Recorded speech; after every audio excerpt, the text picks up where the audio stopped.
ഇതിനകത്ത് ഏറ്റവും സന്തോഷമുള്ളൊരു കാര്യം കോൺഗ്രസ് അധികാരത്തിലേക്ക് എത്തുമ്പോൾ ഇതിൽ മതേതരത്വത്തിൻ്റെ ജനവിധിയാണ് അടയാളപ്പെടുത്തുന്നത് എന്നുള്ളതാണ്.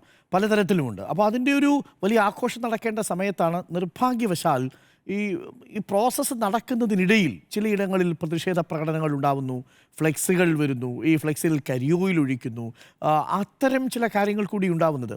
നോക്കൂ, ഈ തെരഞ്ഞെടുപ്പ് പാർട്ടി ഒറ്റക്കെട്ടായിട്ട് ഒരുമിച്ച് നേടിയതല്ലേ? അതിൽ താഴെത്തട്ടിലുള്ള പ്രവർത്തകൻ മുതൽ മറ്റ് ഘടകകക്ഷികളടക്കം ഒറ്റക്കെട്ടായി നേടിയൊരു വിജയമല്ലേ? ഏതെങ്കിലും തരത്തിലൊരു നേതാവ് ഒരു ദിവസം സുപ്രഭാതത്തിൽ കൊണ്ടുവന്ന വിജയമല്ലല്ലോ ശ്രീ ബെന്നി ബെഹനാൻ. ഇതൊരു കൂട്ടായ വിജയമാണ്. അതെനിക്ക് തോന്നി എല്ലാവരും പറഞ്ഞു. ടീം UDF എന്ന് പറയുന്നത് തന്നെ ഒരു കൂട്ടായ്മയുടെ പ്രതീകമാണ്. ആ ഒരു വിജയം താങ്കൾ സൂചിപ്പിച്ചതുപോലെ താഴെ തലത്തിലുള്ള കോൺഗ്രസ് പ്രവർത്തകർ, UDF പ്രവർത്തകർ, UDF അനുഭാവികൾ കഴിഞ്ഞ 10 വർഷക്കാലത്ത് പിണറായി വിജയൻ ഭരണത്തിൻ്റെ ദുരിതങ്ങൾ ഏറ്റുവാങ്ങി പ്രയാസങ്ങളും കഷ്ടപ്പാടും സഹിച്ച കേരളത്തിലെ ജനങ്ങൾക്കൊരു മോചനം വേണ്ടി വന്നു. അതുകൊണ്ട് ഈ തെരഞ്ഞെടുപ്പിൻ്റെ പ്രധാന ചോദ്യം പിണറായി തുടരണമോ വേണ്ടയോ എന്നതായിരുന്നു.